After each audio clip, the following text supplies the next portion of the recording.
Hello, everyone, and thank you so much for joining us today. My name is Katie Smoller. I'm the Director of Educational Programs with the National History Academy. And thank you for being here while we continue our tour through different sites in American history. And today we are fortunate enough to be joined by a Virginia local, Tracy Gillespie, who is the Historic Sites Manager for Nova Park. So Tracy, thank you so much for being with us today. Happy to be with you. Thank you for inviting me. I can tell you a little bit about the sites that I manage. I'll just jump right in, and you stop me when you've heard enough. How about that? Sounds good. First, I should tell everyone a bit about our parent organization, if you will, Northern Virginia Regional Park Authority, now known as Nova Parks, was founded 61 years ago, so all the way back in 1959. And we're actually in 3 cities and 3 counties here in Northern Virginia. We're in Arlington, Fairfax, and Loudoun County, and in Alexandria, Fairfax, and Falls Church cities. We have over 30 parks. And what's interesting is most of our parks are what I would say are recreational in a way to describe them. You can go ride your bike on the W&OD trail along an old railroad path. You can go swimming at one of our 5 water parks. You can go golfing at one of our 3 golf courses. You can hike. We now have a climbing center at Upton Hill.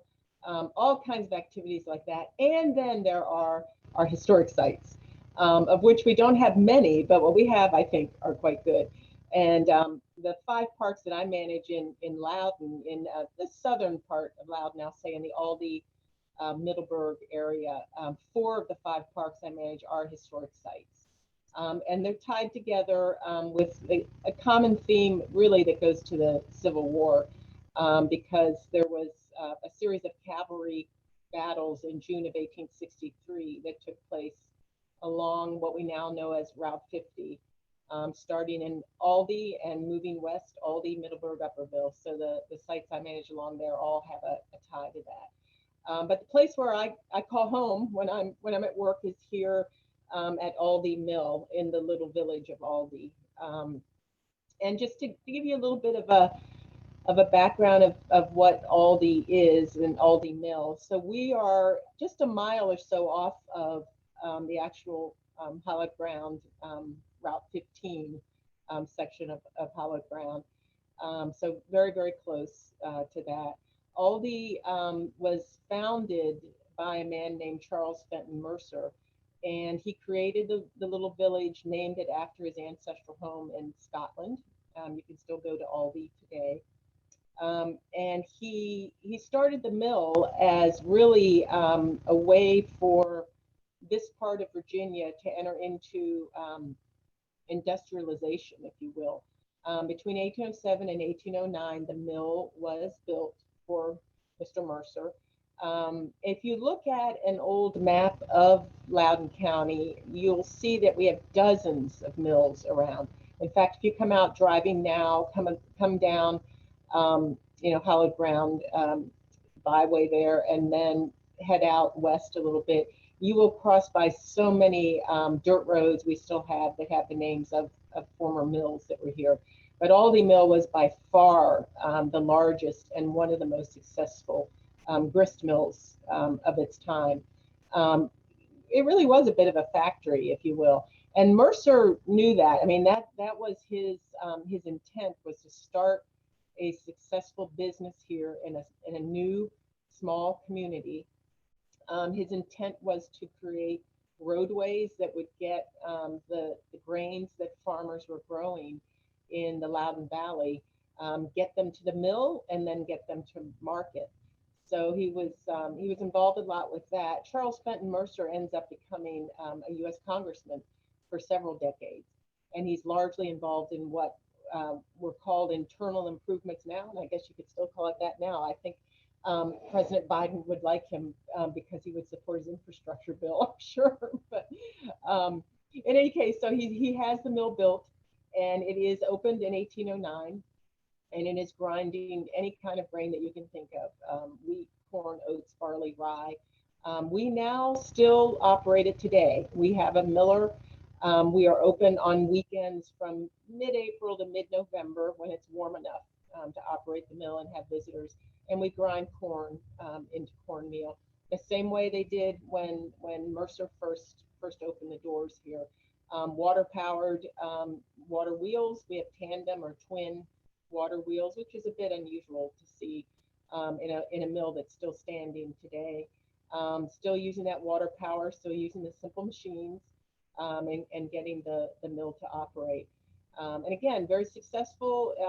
The finished product was loaded onto wagons, taken east on what was known as the Little River Turnpike at that point, now Route 50, taken into the city of Alexandria and very frequently put on ship and taken up and down the East Coast and even over into Europe. So our Loudoun County grains are being consumed by Europeans and by many, many others. So Mercer certainly had a good idea there when he came up with it. The interesting thing about our mill is that it operated for so long. So I mentioned it opened in 1809, and it operated until 1971. And most of that time, it was owned by the same family. Mercer ends up selling his interest in the mill fairly early on. And a miller at the time in the 1820s, 1830s, purchases it. His name is John Moore, and it stays in the Moore and Douglas families for the rest of its history until 1971, when the last miller, Ned Douglas Sr., sees that it's just not making money anymore. There are too many large mills in the Midwest. They're producing items that you can just go to the grocery store for and get. The last couple of decades, anyway, what we were producing was animal feed, and even that there wasn't much of a call for it by 1971. So he closes up the mill, and it sits empty for 10 years. And then an organization came along called the Virginia Outdoors Foundation, which is still operating and still a great partner. And they restored the mill. They restored one set of the gears and part of a failing brick wall. And so that's why we're able to operate it today. A neat little bit of information is that the last miller, the last owner's widow, is still living about 3 or 4 miles from the mill, and she's 102 years old, and she's still living. And she used to volunteer here at the mills before my time here, but she used to volunteer here. So that's really a neat thing. Anyone listening to this, you can go on our website. You can go to novaparks.com and you can pull up a parks section, and Aldie Mil is listed first among our 30-some parks. I like to say it's because we're the most important, but actually it's because it's alphabetical order. But anyway, you can find Aldie Mil, and one of the things that you can find there, thanks to COVID, is a virtual tour.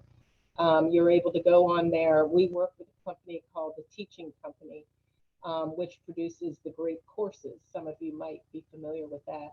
And you can go on there and you can get a virtual tour of the mill that they created for us. A lot of hours of filming our miller and myself, and then one of our volunteers, who actually is my husband, he talks a lot about the Civil War history that was here, because it's quite fascinating with that. But, Katie, anything in particular you want me to cover that I haven't said? That was really in a nutshell. No, that was great. We've got some questions if we want to just dive into there and kind of go with that. Okay, that sounds good. Do you need me to look at the chat, or do you want to read those to me? I've got it for you. Thank you. First question, have you ever made it out to Aldie, Scotland? Oh, I wish. I love Scotland, and we have been many times, and hope to go next year. My husband's of Scots descent. I'm just married into it. But we have not been to Aldie. We have one of our volunteers, our Sunday volunteer, who's here with our miller, and he's been doing this now for probably 12 or 15 years. He and his wife went. The ancestral home of Charles Fenton Mercer is still standing. It's called Aldie Castle. It's it's not a castle as we might think of with lots of towers and turrets. It's a more of a strong house, if you will. But in any case, they went unannounced, and the caretaker there invited them to come in and see it. And then also, actually, the couple who live in the Miller's house, which is located right behind our mill, privately owned, they contacted the owners ahead of time, and they went over and were able to visit that. I have been fairly close to Aldie Castle, and that was before I was working here. So I know the lay of the land, and I imagine that Mercer's ancestors would have been happy with the fact that he had settled in an area that's very similar to that part of Scotland. I'll get there someday. That's interesting to think about how the geography would be similar. I didn't really. It's fascinating to look at that. I can compare that with my own ancestry. My Zimmermans came over in the 1850s and settled in southeastern Ohio around Marietta. And the part of Germany they came from looks just like that. That's wild. I guess they go looking. Yeah, hey. Who knew? Were the mills in the area very successful in the 1800s or after, and what impact did they have on the local economy?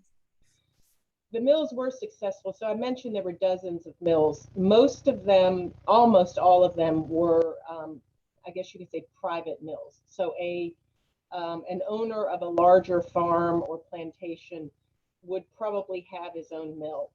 I can think of two very close to Aldie, for instance, just up the road, just up Route 15, again along the journey, is Oatlands, and George Carter had his own mill there. He knew Mr. Mercer. They worked together to try to create a Goose Creek and Little River canal that would connect the little village of Aldie and all the mills along the way with the C&O Canal. It never made it, but it was that same idea of trying to get the goods to market. And another neighbor of ours was a guy some of you may know named James Monroe, and he and Mercer were very good friends, and their lands abutted one another. And Colonel Monroe, as he liked to be called, for his service in the American Revolution, he would have some of his grain ground here, even though he had his own mill. He had one of the largest plantations in the county in the early 19th century. He still owes us $5, but I don't think we're gonna get paid for that. But anyway, so yeah, a lot of those are privately owned.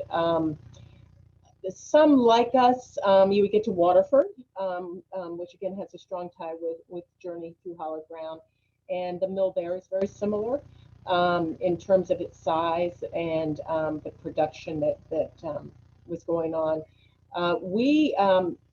It was actually technically called Aldie Mills because there's more than one mill here. So if you visit virtually or if you come to see us, you'll see the large merchant mill, and you would come there. You would bring your grain by wagon load or later by truck. You would unload it. The miller would give it a little bit of a quick cleaning and then get an honest weight on it. He'd measure it and he'd pay you for it, and you go home with money.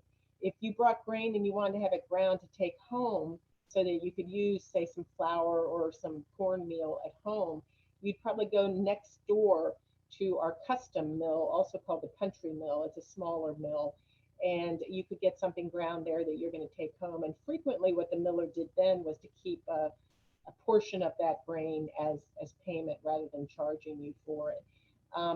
Hugely successful. We also had a sawmill here. At one point, the custom mill became a mill for grinding lime into plaster, which would be used on our farmers' fields to fertilize them. So this was quite a business, and yes, it was quite successful, quite lucrative. And again, because of Mercer's foresight, getting the road system up and running almost instantaneously with the mills opening really made that difference. The Little River Turnpike was one of the earliest turnpikes here, not only in Loudoun, but in Virginia. And again, the most successful one. It actually made money, which they didn't all do. He connected that to the Ashby Turnpike going west of here. Because of that, these farmers are getting it, like I said, getting their grain all the way down to Alexandria. So very successful. That's interesting. Now, did the mills require a lot of workers? Is this something that created a lot of jobs in the area, or was it more sort of kept in the family business? That's a good question. One of the interesting things about the history of Aldie Mill is that when Mr. Mercer decided to have it built, he wanted the latest and the greatest in technology. So he invested in the ability to use an automated system that had been invented. The exact date escapes me, but it was probably within about 10 to 15 years of the mill, Aldie Mill being open. It was invented by a man named Oliver Evans. And this automated system meant that literally one man could operate the mill, that all of these simple machines that I alluded to earlier, all the belts and pulleys and levers and whatnot, it could all be started by one guy getting the water running, so to speak, and engaging the gears, and then everything's happening. The ironic thing about Oliver Evans' invention is that investors or potential investors didn't believe it would work. And the story goes that he invited several investors to his mill and then purposefully was not there, but had it running so that they could see that, yeah, it works. It runs on its own. Obviously, you do need some manpower here. So certainly in the early decades, we did have a crew working here. We're pretty sure the mill itself was built by enslaved labor. I don't have yet the research on that, but probably built by enslaved labor, but also by involvement of a millwright and those professionals who knew how to design and build a mill. But then you have men in the local area who are working here at the mill. It's when it gets more into the 20th century that it's downsizing again because it's not as productive, and therefore they're cutting back on some of the labor. But just about all the oral histories that we have are the local fellows that lived around here who worked with those last couple of owners, Mr. Ned Douglas Sr., and then also his father before him, and all the local guys here. And we have one of the buildings that's here on the property is it's a small brick house where our miller lives now. And that was a home for, one of the miller's assistants and his family. So it was all very, very local. When you needed the mill race cleaned out, if it had silted over a lot, you got guys up on Bull Run Mountain, behind and around Aldie Mill to come down for a day or two and to clean it out. So it was kind of not so much a family affair as it was a local affair, but it certainly did provide jobs. Okay. Well, that's interesting too, how the origins of it are not quite known, or how it was built. Is there any ongoing research, or have there been any archaeological digs at the site to try to learn more about it? Yeah, there was an archaeology dig here long before I came. So I've been here for a little over 10 years, and there was an archaeology dig in the 80s. And I finally got the 10 boxes of artifacts from that, which we've yet to go through. A lot of it are just, a lot of pieces of broken metal parts that sadly aren't telling us too much about it. We know enough from what research has been done in the local Loudoun archives. We know that there was a smaller mill here on the site, or very close to the exact site where our current mill is, in the later 1700s, and it was operated by one of Charles Fenton Mercer's ancestors, his father or grandfather before him. He inherited and purchased land from his father and his grandfather before him, but there was what at one point our miller called a tub mill, which would have been a much simpler and much smaller mill here. there's not been enough research done. Let's put it that way. Unfortunately, because I'm divided between 5 sites, I don't. I have, even after 10 years, I haven't figured out how to find the time to do the research that needs to be done. I've had volunteers actually at all the other sites that I manage as well, who've been very helpful with doing some research, and had some students doing some research also. And we're, you know, I won't say every day, but maybe almost every month we're learning something else. Right now we're trying to figure out where the distillery was, because there was a distillery here.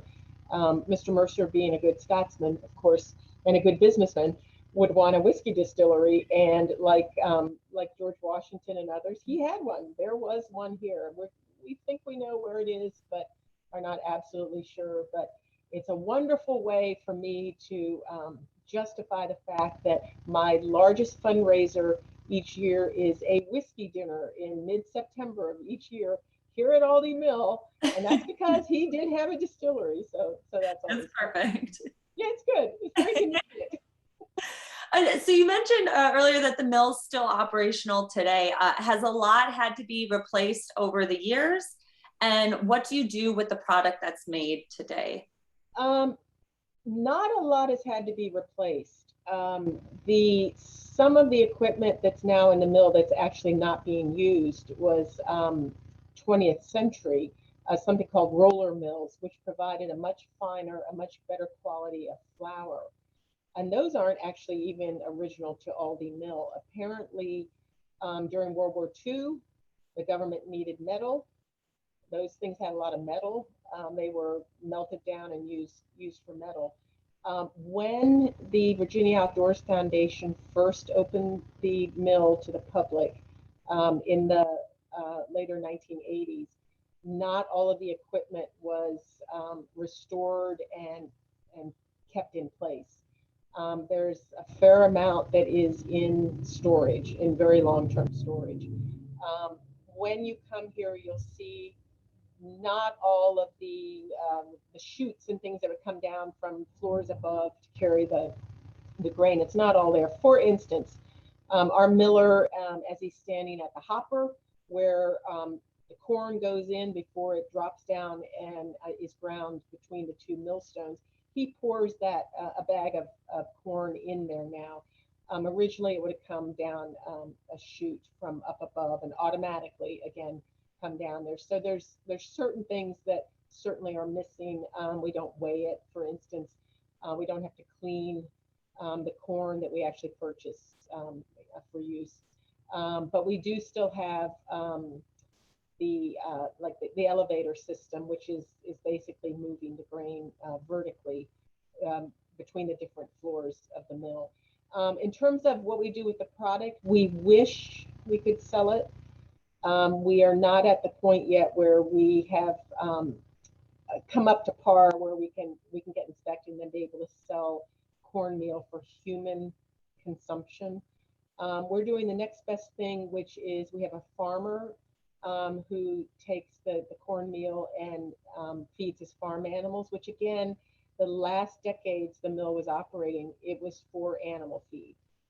So he's feeding various farm animals. We regularly get eggs from him, which is kind of cool to eat fresh eggs that have eaten our cornmeal. We are right now working hard, our miller's working hard to try to get to the point where we will be able to grind barley for a whiskey. We are on the cusp of that. We had hoped we'd be doing it right now, but that's been slow going. Apparently the Department of Agriculture is backed up just like everybody else because of COVID. So this week, the end of this week, we hope to get some word on that. And if all goes according to plan, we will be working with one of our local distillers to produce an Aldie Mil edition of one of his whiskeys. Oh, wow. Well, we'll keep an eye out for that. That's really cool. I love that you're keeping it local and everything as well. Yes, and I think we know if and when someday we can sell our product, we're in such an amazing spot, as a lot of places are, not only in Virginia, but around our country where the farm to table a movement is going on, and you know, healthier eating, and it's just waiting to happen. So hopefully it will. Cool to be a part of that. Yeah. Uh, so managing 5 sites and everything, it's got to be a lot. How do you manage to balance it, and what work goes into preserving the sites today? I don't manage very well, sometimes say, but it's a juggling act. I'm fortunate in the sense that the previous 2 jobs I had before I came here, I started at a small local history museum in Leesburg called Loudoun Museum, and for 16 years I've worked there. I lived there, and that I started as an educator and then became the executive director. And as anyone knows who works at a smaller site, you juggle, you do a lot of things. I then went to Morven Park in Leesburg for 10 years, and it was the same thing, doing a little bit of everything, you know, maybe education programs, or organizing your guides, or writing a grant for conserving an object, you know, just a lot of that. So I split my time between my 5 sites. I have an 1851 old school Baptist church that was used as a meeting place and a hospital during the Civil War. I have a site called Mount Defiance, which has 4 structures on it, including what was a blacksmith shop used during the Civil War, and a June 1863 cavalry battle was fought on the property. And we have accounts of soldiers fighting around that blacksmith shop and what happened there on that day. Goose Creek Bridge is another of my sites that's even further west, and the Battle of Upperville on June 21st, 1863 was fought in part over that bridge, with the Confederates on one side and the Union on the other. These cavalry battles were basically the Union Army, the Union cavalry, trying to find out what General Lee was doing over in the Shenandoah Valley, and trying to break through Jeb Stuart and others, trying to keep them from getting over there. What he was doing was eventually making his way to Gettysburg. So these basically were the prelude to Gettysburg. The last site I have is actually not so much a historic site. It's Gilbert's Corner Regional Park, and it's open space, which we don't have much of these days in Loudoun, and mown trails to walk on. We do have a little bit of Civil War history there because of the owners at the time. And we've just started doing story walks there, which some people may be familiar with, where kids and families can get out and read stories that are placed on boards throughout a trail. So it's you know, it's a matter of juggling. You know, Katie, you probably do the same thing with your job. We all do. There's never enough time to do it. I've been in this field now for, I was thinking this morning, I believe it's 37 years. I was 12 when I started, and yeah, and it I won't say it gets any easier. It always is challenging, but it's always very rewarding, just incredibly rewarding. So I hope that anybody who's listening to this will come out to any of the sites, not just Aldie Mill, but any of the sites. The mill is closed now, so you can't get in for the rest of the year. You can certainly walk around the property, read our interpretive signs. All the other sites are open for self-guided tours, and then the mill will be open again mid-April of 2022. Okay. And thank you for sharing that personal story, and you, Jai, it's just fascinating, and the history that you cover and all of that. We're just about out of time, but we always have this one final question. A lot of our students, you know, they would love a job like this one day and interested in getting into the history field. Do you have any advice or suggestions for students who are looking to, you know, manage a site or get one of these jobs one day? Sure. Have patience, volunteer. Even if you don't get paid, volunteer, you get your foot in the door. It can very well lead to a job.